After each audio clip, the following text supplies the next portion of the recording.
कथा ऑफिसमधलं प्रेम भाग 1. पहिली भेट जी आयुष्य बदलून गेली. मुंबईची सकाळ, लोकल ट्रेनची गर्दी, पावसाच्या हलक्या सऱ्या. ईशा देशमुख हातात फाईल, खांद्यावर बॅग आणि डोळ्यात स्वप्न घेऊन धावत होती. आज तिचा पहिला ऑफिसचा दिवस होता. ती एका मोठ्या IT कंपनीत जॉईन होणार होती. आरव तेच सोल्युशन. स्टेशनवरून धावताना अचानक तिचा पाय घसरला. हातातील फाईल खाली पडली. सगळी कागदपत्र रस्त्यावर विखुरली. अरे देवा, ती घाबरून कागद गोळा करू लागली.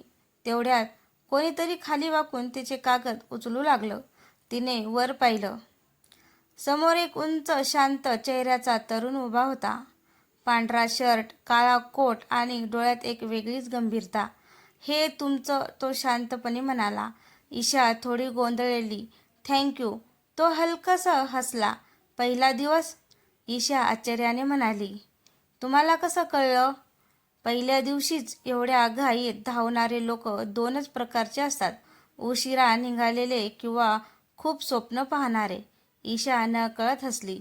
मी दुसऱ्या प्रकारातली आहे. तो काही क्षण तिच्याकडे पाहत राहिला. मग घड्याळाकडे पाहून म्हणाला, तुम्ही उशीर कराल, आणि तो निघून गेला. ईशा त्याच्याकडे पाहतच राहिली. किती विचित्र माणूस आहे.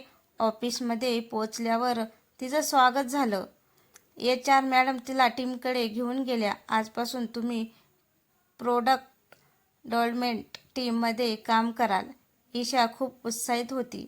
तेवढ्यात कॉन्फरन्स रूमचा दार उघडलं. आत तोच तरुण आला. ईशाच्या डोळ्यात आश्चर्य भरलं. हा इथे? सगळे कर्मचारी लगेच उभे राहिले. HR मॅडम म्हणाल्या, गुड मॉर्निंग सर. ईशा थक्क झाली. तो तरुण होता आरव मेहता, कंपनीचा CEO. ईशाच्या हातातून पेन खाली पडलं. आरवने तिच्याकडे पाहिलं. त्याच्या चेहऱ्यावर हलकंसं स्मित होतं. Look like we have already meet. सगळे कर्मचारी ईशाकडे पाहू लागले. ती लाजून म्हणाली, सर स्टेशनवर. आरव शांतपणे म्हणाला, हो, आणि तुम्ही खूप स्वप्न पाहता असं तुम्हीच सांगितलं होतं. संपूर्ण रूममध्ये हलकी कुजबूज सुरू झाली. पहिल्या दिवशी CEO सोबत ओळख. दिवस पुढे गेला. ईशा कामात बुडून गेली. ती खूप मेहनती होती. रात्री 8:30 वाजले तरी ती ऑफिसमध्येच होती. बाकी सगळे निघून गेले होते. तेवढ्यात तिच्या डेस्कजवळ कुणीतरी थांबलं. आरव. आरव घरी नाही जाणार? ईशा दचकली. सर, हे काम उद्यापर्यंत पूर्ण करायचं आहे. आरवने स्क्रीनकडे पाहिलं. हे काम उद्या सकाळीही होऊ शकतं. पण मी पहिल्या दिवशीच कुणाला निराश करू इच्छित नाही. आरव काही क्षण शांत राहिला. मग म्हणाला, इंटरेस्टिंग. तो निघून गेला. पण जाताना त्याने रिसेप्शनला एकच सूचना दिली. ईशा घरी निघेपर्यंत ऑफिसची कॅब उपलब्ध ठेवा. ईशाला हे माहीतच नव्हतं. घरी परतल्यावर ती खिडकीजवळ बसली. पाऊस अजूनही पडत होता. तिच्या मनात सतत तोच चेहरा फिरत होता. CEO असूनही एवढा साधा, आणि माझी काळजी का घेतली? दुसरीकडे आरव आपल्या कॅबिनमध्ये एकटाच बसला होता.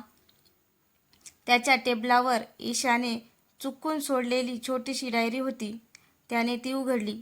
पहिल्याच पानावर लिहिलं होतं, मला श्रीमंत व्हायचं नाही, मला आईला अभिमान वाटेल इतकं मोठं व्हायचं आहे. आरवच्या चेहऱ्यावरचं हसू अचानक गंभीर झालं. तो हळू आवाजात म्हणाला, ईशा देशमुख, तू बाकी सगळ्यांपेक्षा वेगळी आहेस. पण त्या क्षणी त्याच्या फोनवर एक मेसेज आला. तुमचं ठरलेलं लग्न पुढच्या महिन्यात आहे. कृपया तारीख कन्फर्म करा. आरवच्या चेहऱ्यावरचं स्मित क्षणात नाहीसं झालं. तो आधीच कुणाशी लग्न करणार होता, आणि मग ईशाच्या आयुष्यात तो काय येत होता? रात्रभर पाऊस पडत होता. ईशा बेडवर पडली होती, पण तिला झोप येत नव्हती. तिच्या मनात सतत आरवचे शब्द घुमत होते. तुम्ही खूप स्वप्न पाहणारे लोकांपैकी आहात. ती स्वतःशीच हसली. CEO असूनही एवढा साधा कसा? CEO असूनही एवढा साधा कसा असू शकतो? तेवढ्या तिला काहीतरी आठवलं. अरे देवा, माझी डायरी. ती घाबरून बॅग चेक करू लागली. डायरी नव्हती. तिच्या चेहऱ्यावर चिंता उमटली. त्यात माझ्या सगळ्या भावना आहेत. दुसऱ्या दिवशी सकाळी ईशा ऑफिसमध्ये पोहोचली. ती थेट रिसेप्शनवर गेली. माझी एक छोटी डायरी हरवली आहे, कुणाला मिळाली का? रिसेप्शनिस्ट म्हणाली. मॅडम, काल रात्री CEO सरांनी काही वस्तू त्यांच्या कॅबिनमध्ये ठेवायला सांगितल्या होत्या. ईशाचं हृदय जोरात धडधडू लागलं. म्हणजे डायरी आरव सरांकडे आहे. ती घाबरत घाबरत CEOच्या कॅबिनसमोर आली. दारावर हलकं लॉक केलं. May I come in sir? May I come in sir? Come in. Isha आत गेली. आरव लॅपटॉपवर काम करत होता. त्याने वर पाहिलं. Good morning Isha. Good morning sir. ती थोडी अडखळत म्हणाली. सर, माझी एक डायरी. आरवने ड्रायव्हर उघडून डायरी बाहेर काढली. ही शोधत होता का? ईशाच्या चेहऱ्यावर दिलासा उमटला. Thank you sir. ती डायरी घेणार इतक्यात आरव शांतपणे म्हणाला. तुमची स्वप्न खूप सुंदर आहे. ईशा थपकली. सर, तुम्ही ती वाचली? आरव काही क्षण शांत राहिला. फक्त पहिलं पान. ईशाच्या चेहऱ्यावर लाज आणि राग दोन्ही आले. सर, ती पर्सनल होती. आरव लगेच म्हणाला. मला माफ करा, मला ती कोणाची आहे हे माहीत नव्हतं. त्याच्या आवाजात प्रामाणिकपणा होता. ईशाचा राग थोडा शांत झाला. तेवढ्यात कॅबिनचं दार जोरात उघडलं. एक स्टायलिश मुलगी आत आली. महागडा ड्रेस, आत्मविश्वास आणि चेहऱ्यावर मालकीचा भाव. आरव, तू माझे कॉल का उचलत नाहीस? ईशा गोंधळली. आरवचा चेहरा क्षणात बदलला. रिया, मी मीटिंगमध्ये आहे. रिया तेव्हाच ईशाकडे वळली. Oh, new employee. तिने ईशाला वरपासून खालपर्यंत पाहिलं. I am Riya Kapoor. आरव शांतपणे म्हणाला. शी इज माय फियोन्सी. ईशाच्या हातातील डायरी जवळजवळ खाली पडली. फियोन्सी म्हणजे सरांचं लग्न ठरलं आहे. तिने पटकन स्वतःला सावरलं. Excuse me sir. आणि ती कॅबिनमधून बाहेर आली. बाहेर आल्यावर तिचं मन विचित्र झालं. तिला स्वतःवरच राग आला. मी एवढा का विचार करत आहे? तो माझा बॉस आहे बस. पण मन काही ऐकत नव्हतं. दुपारी ऑफिसमध्ये कुजबूज सुरू झाली. CEO सरांनी नवीन मुलीला स्वतः इंटरव्ह्यू केलं म्हणणे. काल रात्री तिच्यासाठी कॅब ठेवली होती. रिया मॅडमना ते अजिबात आवडलेलं नाही. ईशाला सगळं ऐकू येत होतं. ती अस्वस्थ झाली. संध्याकाळी टीम मीटिंग होती. आरवने एक मोठा प्रोजेक्ट जाहीर केला होता. हा प्रोजेक्ट कंपनीसाठी खूप महत्त्वाचा आहे. सगळे लक्ष देऊन ऐकत होते. मग तो म्हणाला. प्रोजेक्ट लीड असेल ईशा देशमुख. संपूर्ण रूम शांत झाली. ईशा स्वतःही थक्क झाली. सर, मी तर नवीन आहे. आरव म्हणाला. टॅलेंट अनुभवापेक्षा मोठं असू शकतं. काही कर्मचाऱ्यांच्या चेहऱ्यावर नाराजी दिसत होती. विशेषतः विक्रम, जो अनेक वर्षापासून प्रमोशनची वाट पाहत होता. तो मनात म्हणाला. नवीन मुलगी आली आणि थेट प्रोजेक्ट लीड. मीटिंगनंतर विक्रम ईशाजवळ आला. कॉंग्रॅच्युलेशन ईशा. पण त्याच्या आवाजात टोमणा होता. पहिल्याच आठवड्यात CEOची होणं सोपं नसतं. फेवरेट होणं सोपं नसतं. ईशाला धक्का बसला. तुम्ही काय म्हणताय? विक्रम हसला. ऑफिसमधील लोक काय बोलतात ते तुला लवकरच कळेल. तो निघून गेला. ईशाच्या डोळ्यात अश्रू दाटले. तिने आयुष्यात कधीच शॉर्टकट घेतला नव्हता. त्या रात्री आरव ऑफिसमध्ये उशिरापर्यंत थांबला होता. त्याने CCTV पाहिलं. त्याला दिसलं विक्रम ईशाला त्रास देताना. आरवचा चेहरा गंभीर झाला. तेवढ्यात रियाचा फोन आला. आरव, लग्नाची तारीख फायनल करायची आहे. आरव काही क्षण शांत राहिला. मग खिडकीतून बाहेर पावसाकडे पाहत म्हणाला. रिया, मला तुझ्याशी एक महत्त्वाची गोष्ट बोलायची आहे.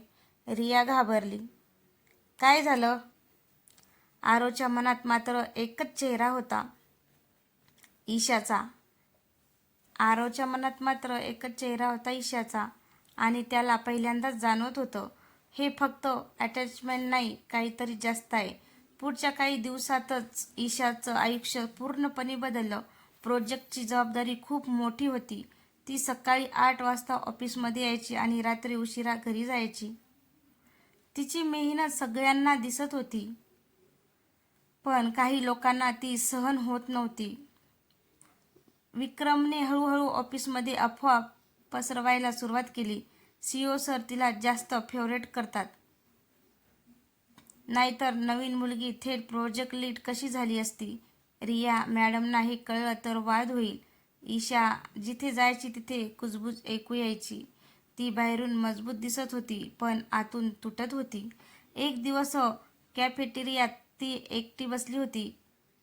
डोळ्यात पाणी होतं. तेवढ्यात आरव तिच्या समोर येऊन बसला. तू ठीक आहेस ना? ईशा पटकन डोळे पुसत म्हणाली, हो सर. आरव शांतपणे म्हणाला, खोटं बोलताना तुझे डोळे खाली जातात. ईशा थपकली. ऑफिसमध्ये लोक काय बोलतात मला माहिती आहे. ईशाचा आवाज भरून आला. सर मी ही पोस्टिंग माझ्या मेहनतीने मिळवलेली आहे. मला कोणाची संपत्ती नको. आरव तिच्याकडे काही क्षण पाहत राहिला. मग म्हणाला, म्हणूनच मी तुला निवडलं. त्या संध्याकाळी प्रोजेक्टची महत्त्वाची प्रेझेंटेशन होती. संपूर्ण मॅनेजमेंट उपस्थित होतं. ईशाने खूप मेहनत घेतली होती. प्रेझेंटेशन सुरू झाली. सगळं व्यवस्थित चालू होतं. पण अचानक स्क्रीनवर चुकीचा डाटा दिसू लागला. संपूर्ण रूममध्ये गोंधळ उडाला. बोर्ड मेंबर्स नाराज झाले. हा डाटा चुकीचा आहे. ईशा थक्क झाली. सर, हा माझा फायनल फील नाही. विक्रम मागे उभा राहून हसत होता. प्रेझेंटेशन संपल्यानंतर ईशा वॉशरूममध्ये जाऊन रडू लागली. मी काहीच चुकीचं केलं नव्हतं. तेवढ्यात दारावर टकटक झाली. ईशा, आरवचा आवाज होता. ते बाहेर आले. डोळे लाल झाले होते. आरवने शांतपणे विचारलं, तू फाईल काल अपडेट केली होतीस ना? हो. मग सर्व्हर जुनी वर्षन कशी गेली? ईशा गोंधळी. मला माहिती नाही. आरव काही क्षण शांत राहिला. मग म्हणाला, कारण ती कोणीतरी मुद्दाम बदललेली आहे. ईशा दचकली. काय? मी IT लॉग तपासले. शेवटचं विक्रमच्या आयडीवरून झालाय. ईशाच्या अंगावर काटा आला. मग तुम्ही सगळ्यांसमोर सांगितलं नाही का? आरवचा चेहरा गंभीर झाला. पुरावा पूर्ण नाही आणि मला तुझं नाव आणखीन चर्चेत आणायचं नाही. ईशा पहिल्यांदाच त्याच्या डोळ्यात वेदना पाहत होती. तो फक्त CEO म्हणून नाही तर तिची काळजी करणारा माणूस म्हणून बोलत होता. तेवढ्यात बाहेर मुसळधार पाऊस सुरू झाला. ऑफिस जवळजवळ रिकामं झालं होतं. आरव म्हणाला, चल मी तुला घरी सोडतो. नको सर, मी कॅब घेते. या पावसात कॅब मिळणार नाही. शेवटी ती तयार झाली. गाडीत पूर्ण शांतता होती. फक्त पावसाचा आवाज. ईशा खिडकीबाहेर पाहत होती. अचानक आरव म्हणाला, तू माझ्यापासून डिस्टन्स ठेवते. ईशा दचकली. सर, तुम्ही माझे बॉस आहात. फक्त बॉस? तिचं हृदय जोरात धडधडू लागलं. मला माहिती आहे तुझ्या मनात प्रश्न आहेत रियाबद्दल. ईशा काही बोलली नाही. आरवने स्टेरिंग घट्ट पकडलं. मग शांत आवाजात म्हणाला, ते लग्न माझ्या मनाविरुद्ध ठरलंय. ईशाने त्याच्याकडे पाहिलं. म्हणजे? बाबांच्या बिझनेस पार्टनरशिपसाठी. मी कधीच रियावर प्रेम केलं नाही. गाडी सिग्नलला थांबली. बाहेर विजांचा कडकडाट झाला. आरव तिच्याकडे वळला. त्याच्या डोळ्यात पहिल्यांदा CEO नव्हता, फक्त एक प्रामाणिक माणूस होता. तो हळू आवाजात म्हणाला, पण अलीकडे माझं मन कुणाकडे तरी वळतंय. ईशाचा श्वास अडकला. तिला उत्तर द्यावं की शांत राहावं काहीच समजेना नव्हतं. तेवढ्यात आरवचा फोन जोरात वाजला. स्क्रीनवर नाव चमकलं, रिया कॉलिंग. आरवने फोन उचलला. पलीकडून रियाचा रडणारा आवाज येत होता. आरव, मी हॉस्पिटलमध्ये आहे. प्लीज लगेच ये. आरवचा चेहरा क्षणात फिकट पडला. त्याने गाडी वळवली. ईशा शांत बसली होती. तिच्या मनात फक्त एकच प्रश्न घुमत होता. रिया खरंच संकटात होती की ती आरवला स्वतःपासून दूर जाऊ देणार नव्हती? तर भाग 2 मध्ये आपण पाहणार आहोत, रिया हॉस्पिटलमध्ये का होती? आरव ईशाला सोडून तिच्याकडे जाणार का? ईशाच्या मनातलं पहिलं प्रेम आता वेदनेत बदलणार का? आणि विक्रमचा पुढचा डाव इतका धोकादायक असेल का की ईशाची नोकरी धोक्यात येईल? तर भाग 2 पाहायला अजिबात विसरू नका. चॅनलवर कोणी नवीन असेल तर चॅनलला सबस्क्राईब करा, जेणेकरून माझा प्रत्येक येणारा भाग तुमच्यापर्यंत पोहोचू शकेल. धन्यवाद.